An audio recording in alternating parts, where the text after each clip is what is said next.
On today's episode, join Roan Waiyas welcome Sir Don to Voice Amplified Network. Remember to like, subscribe, and share. Kazwai salibonani, how are you? Kwa muri kose kumati mana inyika. Today I've got a special guest, Mr. I call him Sir Don, but I think he preferred that one and he likes it. So today we've got Sir Don in the studio and you don't want to miss this one. Welcome to the studio, Sir Don, and we're super excited. Thanks, Ron, for having me. I'm so honored. You know, these days podcasts are the real thing, but mangwe acho. Okay, I'm not there, but I'm here. Yeah. Okay. We are not going to discriminate against any other podcast. Okay. We love them equally, just like we love you. You know, we love you equally. Well, today, man, we've got, it's kind of intense, but it might be sensitive here and there, but I'm sure we need to really visit it and understand how everything works. Remember to subscribe, to send some requests, to also be part of the conversation. So today, my first question to you, Sir Don, is, as Zimbabweans, sevano kumusha semashona nemandebele nemandau tese ndichavunza nechirungu. I think that would be the best way to ask this one. Is make a sense. By the way, let me not talk much. But anyway, are we polarized as a nation? Say Zimbabwe, how do you view this? Can we break that down? So my first question is, are we polarized as a people? Okay. Yeah. So it's important these days to say this disclaimer. These are my individual views, seeking no political or whatever relevance. This is an open social conversation, scholarly if you want, philosophical if you want. But I think I just want to contribute to the knowledge and frame of events. So yeah, let's go to your question. Are we polarized? Yes. Yes, we are polarized. In my view, we are polarized. And I will tell you, if you have gone in any Pentecostal church, you would have you would have witnessed that 2 or 3 big denominations could not agree over a constitution. They took each other to court. I guess you know who we're talking about. Some of them, I'm sure we are. And they had a judgment, and the court told the church that these other ones won. Mind you, these people use the same Bible. They believe in the same God. They claim to have the Holy Spirit, but they couldn't agree on constitutional issues. So they split. A certain political party was formed in a certain 2005, 2006, somewhere there in the 2000s. Yes, we are polarized as a country. We are polarized to a great extent. I will give an example. Examples. Muzambo. Examples. Yeah. The Zimbabwean dialect is mbuz. It has to be, right. Yeah. Now, I will give you examples and try to motivate what motivates for polarization. A certain church or certain churches in Zim, they believe in the same God, they believe in the same Jesus. If they do, then you find them over time that they split. I know of a certain church, it was quite good. It was the arc of Pentecostalism. They couldn't agree over a constitution. They were polarized to an extent that no man, no prayer, nothing could go between them. They had to split. They had to do it. If you go to political parties, there is another one that they would call. They started saying TA and everything. They couldn't agree over a constitution. They split. You go to church to the apostolic sects. They start in one mukamba tree. The next time you find them, one is on Msasa, one is on the baobab. Yeah. They became as a one. Yeah. The religious circle. You go to families, really, it's said. Yeah. They start as one big family, and as they go, they become polarized. The others, vanenge vachiita navaroi, vamwe vachiita navapfumi, vamwe vachiita navarombo, and the family is destroyed.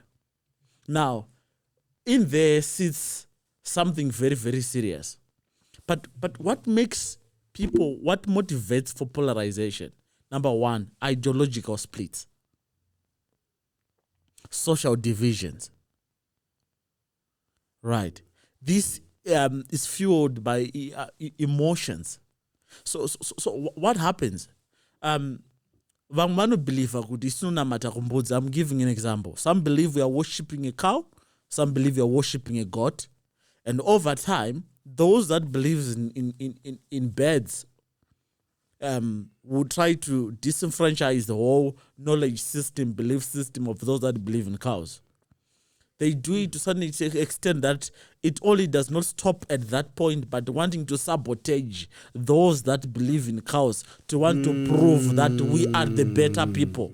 Yes, that is very true. Right. But now, how did we get there? I think that's where it kills me. Right? How did we find ourselves here? Right. So, yes, the question was very good. The question was, are we polarized as a society? Yeah, as a society. As a people. Yeah. We are. I mean, some would go to a certain musician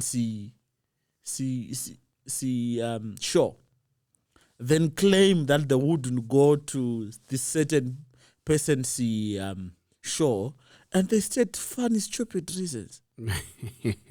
Right? Yes. Someone's belief system, someone's political system, then they demonize the whole skill and talent of good music. We have gone so backward that even if someone is good at something, we don't want to see it because we believe they don't subscribe to our own ideological thought process. And this is across the divide, and it's sad. That is actually very sad. Go to UK and ask the Zimbabweans there who snitched or who snitches on others to make others deported. Most of the times I've found out that it's actually Zimbabweans who snitch a lot. Why? On fellow Zimbabweans. But why? It's engraved in our thought process. Why ours alone? Why not? Why don't you find that in Nigerians? Why don't you find that in South Africans? Why don't you find that in Americans? Why do we find it only in our country? That is what we are trying to delve into. That is what we are trying to really get into and understand. I think you have got. I'm actually sure that you do have a better understanding on this one. So, how did it really come about? That we became polarized. Like, what's the how is our background? Like, can you just give me like a brief explanation of how it came about? Especially with us as Zimbabweans, how did we end up there? Look, our story is one unique, beautiful story with said narratives in it. I'll start for the. I mean, I won't want to run a history lesson. Okay. But I will try as much as to take you back to 1896. It's a century ago and almost. And what we have there is a drought. So Zimbabwe is hit by drought. There is locusts, cattle. People lose their cattle because of cattle diseases that come about. In our religious systems, we then inquire through spirit mediums what is the cause And the diagnosis or the result becomes that it's a result of these settlers and that we should resist colonial settlement. And in that hunger and that fight to resist colonialism, these whites were coming up with hard texts. So it was quite a lot for our people, for our ancestors. They decided to start a fight. They start fights, starts on two fronts. The Matabele front fights, kills 200 people or so, of which they force the whites to a settlement, some kind of settlement, which nothing agreed there was honored. Then we have one that's recorded that happens for the Shonas. It happens and then the leaders are killed. But these leaders that were killed promised that their spirits would live on. Right? Now, the premises of this fight starting, the motivation was not just an issue of disgruntlement. It was coming from a point of a certain spiritual belief system, which was confirmed in all tribes or ethnic groups, if you want to call them, right? And there was unanimous agreement that we've resist, but we can only do so much and defend our own end. And people went to fight. Fast forward, 1957, Joshua Ngomo starts what calls the Southern Rhodesia African National Congress. It never lived long. It died, I think, in 1959, if my date serves me well. And then in 1961, I think ZAPU is formed, led by Joshua Ngomo, and then in 1963, ZANU-PF, it was formed together with, I think, Kinga Kanu, it was formed, and that one, the ZANU had Dabaning Stole. Now notice, Dabaning Stole is coming from where? ZAPU. ZAPU. Okay. And what's influencing this divergent view? Different ideological perceptions at looking at war, liberation, and serious identity crisis or issues they had. History does not tell us a lot, but maybe those that were involved know better. But what we know from the surface of facts is that ZANU was a Marxist front and that ZAPU was a socialist front. 1979. So we're trying to rush up to how we got here. Yeah. So 1979, we have Abong Muzoriwa coming in. Again with a white populist philosophy to try and differentiate the black vote. He suggests that we blacks vote on franchise and whites get it. People reject this and led us to Lancaster. Now, very commendable, were united in sitting for the Lancaster conference. Very sad. The question becomes, did we ever sit to reconcile our ideological difference between socialism and Marxism? We don't know. We assume. It's not known. Do you think there was time to do such? There was space, or maybe there was a way it could have happened? Look, in every journey that starts, people have a happy ending. If Yes. If you could court a woman, you have a purpose why you need that woman and how that story has to end. Yes. I think it only becomes important if what I think the vision sold was that we want to be independent. I think the methodological front of independence, how and where, we don't find that in history. If it was there, kudos, thank you, you thought about it. But history, our history, says little about the modeling of a governance that was inclined to our belief, cultural and economic systems before 1896. What we see is that we inherited a colonial bureaucracy, then filled and populated and expanded systems that were there. We might have adjusted that these shops that were meant for whites, we are going there. But did we adjust the governance functionality? Yes, we could have adjusted to accommodate everyone. Yes, we could have made it a more constitutional democratic space. But to whose end? To whose narrative? What inspired what inspired our deep. knowledge systems then? Were they coming from a place to sit together with other countries like Nigeria that had been independent and Ethiopia? Was it coming from understanding our social and cultural systems so that we then amplified them to become better than we were? And we don't see them. So I'll just give an example, because the question says, at what point do we see ourselves getting polarized? The near example I can tell you is our education system. So the first thing is we have to recognize the good work that His Excellency the late Robert Mugabe did. You worked and toiled with this governance to make sure that almost everywhere I think from 1980 to 1990, there was serious development with regards to pushing the health front, pushing access to education for many, and many even that came to war benefited from grants and scholarships that were provided to learn. Yes. But the other side, we did not sit to look in, and people joke about it every day.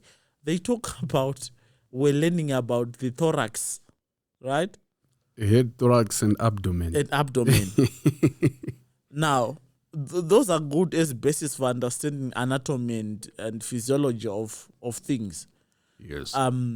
But on the other side, we did not realize that this so beautiful gift was robbing us of one important thing: collectivism and collectivism, not communism. So for one, I'll give an example. We became competitive. Okay. In our education. Being number one is what mattered. And that started to tear us down. We wanted now to be recognized in our own families as better than our own family members. We wanted now to sit on group A in class and mock and laugh those that sat on group B. We never understood how this would injure us in the process and in our mindset. How we become intolerant to other diverging views. Ubuntu talks of collectivism, unity. I am because we are. But here we are now mocking the last people, and we are calling them in front of the assembly and saying this is the bottom 10. This was a simple exercise, but an injuring one. Yes. Because now it killed the self-esteem of others, building on others. It drew parallels, differences. It killed the idea that you and I together we are children. If one of us could do something wrong, they were punished. Ubuntu, our own cultural systems, they would be reprimanded for doing such. Now, do you see, our education system is giving us a skill, but in its methodological execution is taking away our collectivism and imparting individualism and competitiveness. Okay, let me break this down. Okay, just a moment. Which is the whole European concept. They are very individualistic. Their lifestyles, they lack collectivism. There are sometimes when it does happen, but there's a lot of individualistic approach when it comes to life with our European brothers. But yeah. So I will tell you something funny, and you have to realize it. When you find collectivism up there, up the north side, I don't know if it's even north. That's another topic for other day. Okay, no, I get you. Yeah. I mean, I need you to look at these things. We shall talk about that maybe later. When you say black and when you say white, you probably want to go for white because you think black is associated with the bed, with spirits, and you were called a black person.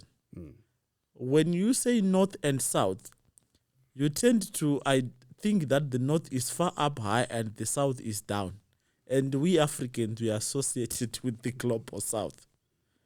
I just need you to see how damaging it was. the small things that happen to us were neatly weaved to disempower us without us knowing.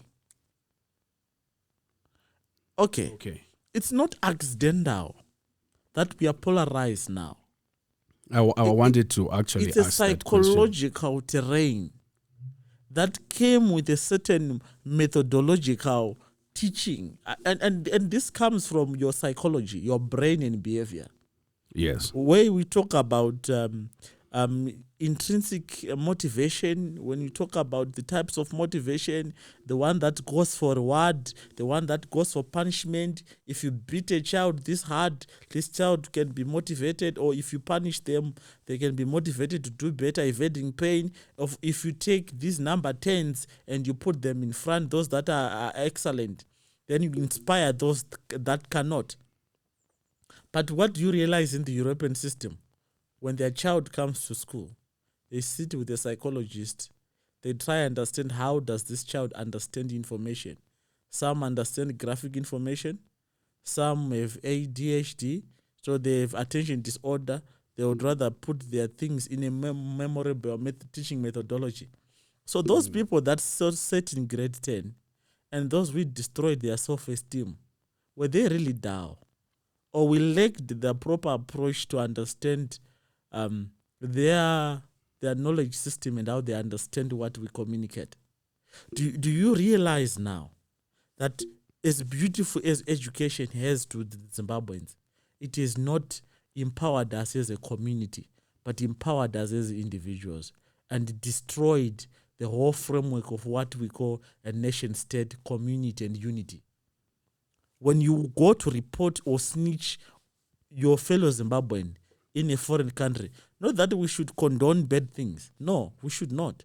But I'm only saying, when you go and publicize a negative campaign on your country elsewhere, seeking validation elsewhere, you want to be heard as the most smartest person in the room. Not for the purposes of developing your country, but for the purposes of being recognized as the most smarter person. I think where I am now, this is me, and I'm you can judge me all you want. This is me. Please don't judge. Okay, yeah. There's a saying, we listen, we don't judge. Where we are now as a people, we are broken, and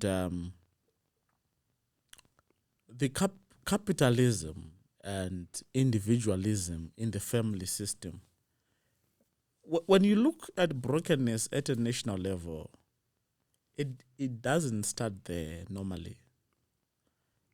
So we are now revisiting the actual question. It starts from, at most sometimes, it starts from the home.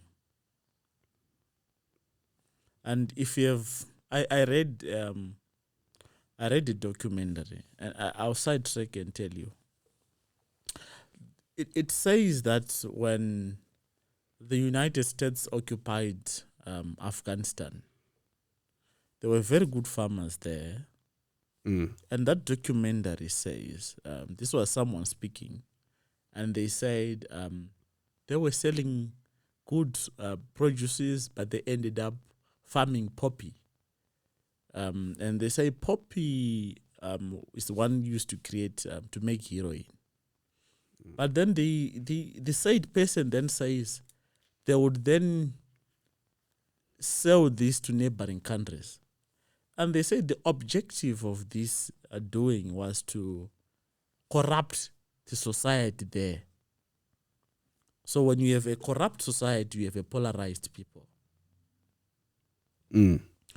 Now I'm referring to you something that's very controversial, and there's facts yet to be proven, because this was someone telling their story. We don't know the US story. Yeah, for sure. But let's imagine it is the case as in Zimbabwe. When you give people sanctions, what do sanctions do? They eat on the economy cake. Yes, they weaken the whole system. And what do sanctions do? They cause people to be divided, because whenever we have resources that are few, those that have access might manage well or might mismanage. And whoever tells the story, remember, we lived for quite 10, 15 years, people debating whether sanctions are affecting the economy or not. When it was black and white that they're affecting the economy, we had to go again. And this is very funny. We had to go and ask the UN to prove that sanctions are affecting our own economy. We couldn't believe ourselves. We couldn't believe our own story. We needed somewhere elsewhere. Yeah. Someone else validation. So when you look at polarization in Zim, it's not an effect of one thing. It's an effect of the structural economic adjustment policy that disempowered other people and empowered other people. In a way, it's an economic policy that brought some challenges to our people. You look at sanctions. You look at recorded cases of corruption before 2000. That it's someone stealing like 4 million worth of metric tons of grain. These are things I'm talking things that are recorded. And are you sure with those numbers? Because I mean, like 4 million metric tons, bro. How many trucks are those? I mean, yeah, bro. Yeah, I think it should be they store money that is worth 4 million worth of grain, not metric tons. 4 million worth of grain. Hey, but still, Money how many with those people? Yeah, that fact. If you go on Google, okay, I'll try and research that one. Google. I'm running out with these people these days. People run with your what do you call it? I understand. You'll be trending in a couple of minutes. And I don't intend to trend.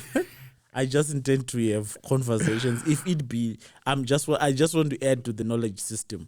Yes. What I'm communicating to you is polarization in Zim. It's manifested and was cemented from various angles.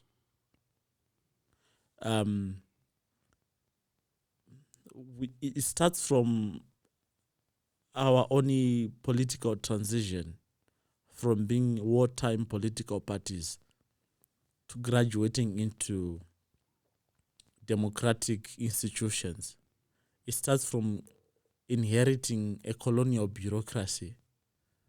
Then we tried as much to fit it our cause, but then we still had challenges, and we have challenges. It emanates from a lot of Western interference, and I'll say this with all honesty because I know we had challenges with sanctions. They impacted us badly. And the purpose of sanctions for any international relations or politics student is to force regime change. Yes. And that's known, and the effects of that on the society is also known. When you do sanctions, you force people to be divided. Yes. And that's a known fact. So do you see coming from an education system where you are competing, then you are competing in an environment where resources are few. Hey. Jesus is Lord. And you are also competing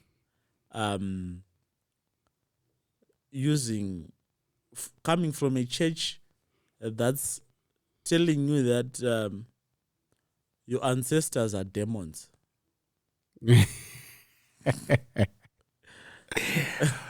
Oh, this actually runs deep, bro. Like it really. You are debating. You have an identity crisis within you, where your marriage system is now defined according to Western standards. You're no longer yourself. You are a resultant of those effects. So I'll drop this question and I'll drop it and I'll drop it. We had 2 constitutions in Zim. We had the first one. Anyway, let me say. We had the first one. We thought it was best. We realized it was not. We wrote another one. Right? Now, my question is, this constitution is very good on paper, but is it serving us in a way? If not, why? We said this one was not good. We wrote another one. Why is this not working? Okay. I think probably before you answer that, because I know you're going to answer that. I won't. I'm just pausing. I just want to pose 3 or 4 questions. Do we really need political parties? Yeah, that's a tricky one. Who said political parties equals good governance? Do our cultural systems, as the Shona people, as Ndebele people, what runs in our blood, what runs within our spirit, what runs in the God we believe in? Is it political partisanship? When Satan tried to start his own formation, was he not chased in heaven for his own ideology with the God that created us? Then this God that created us, what kind, because if you ever have to succeed, you can't separate your belief systems from where you, and how you use your money. So who said that we have to carry on with political systems? Not I'm thinking, and I'll pause it there because Yeah, is it the only way people can function? And I don't mean this to empower authoritarianism or authoritative ruling or go meritocracy like Plato, or go what do you call it, democracy like Aristotle. I don't mean to. I'm just pondering to you to understand, because at our politics now, it seems we are polarized. okay. Yeah, that's quite a lot to actually digest at the moment. The only thing that I could do was to just be there listening and trying to digest everything, bit by bit. But what I can tell you is I'm actually realizing a lot, that of course we are polarized, but it didn't just happen overnight. It's something that was happening subconsciously. Yes. And some of these things that were being put through they say they were somehow directing to this result that we have. They were directing us to what we have today. So yeah, it's really something that people can easily ignore.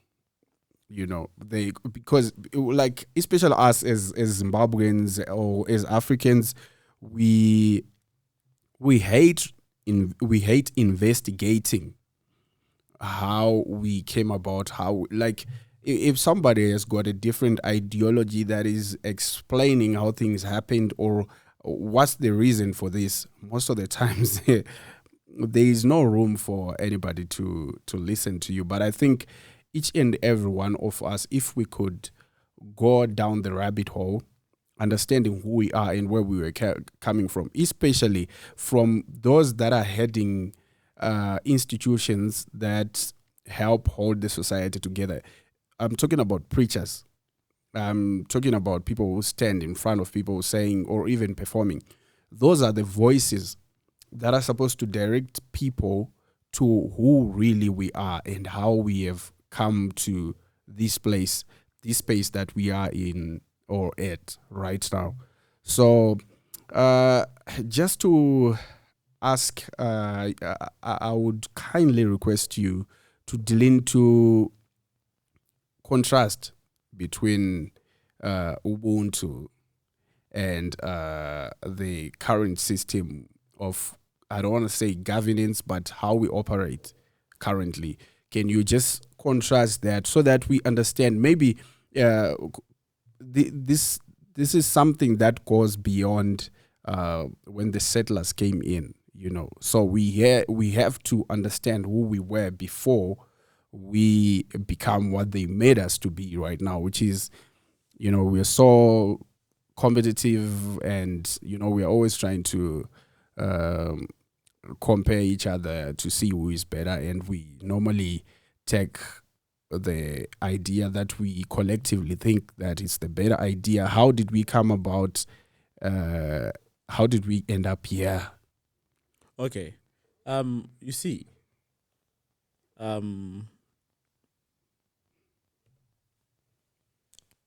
I glorify the ideas of Ubuntu, but those ideas should not be taken to mean that our societies were perfect.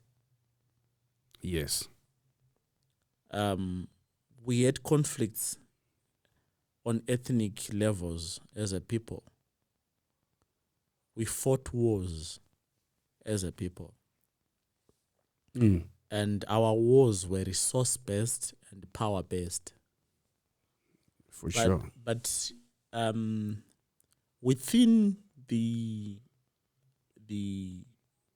societies, in our own societies, people argue for what they called the voodoo economy. Voodoo economy. Where keep that one. Where at most certain aspect of spirituality was used to regulate wealth in a community and to regulate power. Right. So you have Shikiro, spirit mediums. These would speak on behalf of a community. There was a hierarchy where theocracy would be put up, then whatever decision the king would make was censored against what the spirit said and what Dare Repamusha or Dare Re that tribe would say, or council of elders. The kings too had advisors. Now, I just went on solo on how the politics related to the theocratic function of the societies then. Now, when we come to Ubuntu was the glue. In other words, people identify, we are I am because we are. Yeah. So there was collectivism. We are doing things together to achieve one function. Right? Number two, if someone does wrong, they are reprimanded. Right? We still have those aspects where people are called by the chief's headman and their issue is laid. I think you have quite a lot of those that you find on YouTube these days. Edmund Chikodora and the other ones, and you find them talking about issues of spirituality and judging people and trying to reprimand people and not punish them. Right. So it would enhance community development, and after being reprimanded, you would be fined, then go back to the community. You have done something wrong, you are reprimanded, you go back to the community, and life carries on. Right. Yo, Sedon, what's up? What's up? How are you doing? Wow, awesome. Well, How was the session? How was the? Tell us about the session. Did you really enjoy it? I enjoyed it. I hope I'll have more criticism and more scolding. But look, the idea is to force our minds to think and becoming a better people. We have to look ourselves in the mirror, critique ourselves positively, sometimes brush ourselves hard to become better. I hope this input, as it is going to contribute to the knowledge system, the knowledge framework. I'm more interested in the knowledge part of things and changing how we perceive ourselves as patriotic Zimbabweans. So for me it was fascinating. I didn't know I. Oh, that's great, man. Really I'm also appreciate it. surprised in myself, Yeah.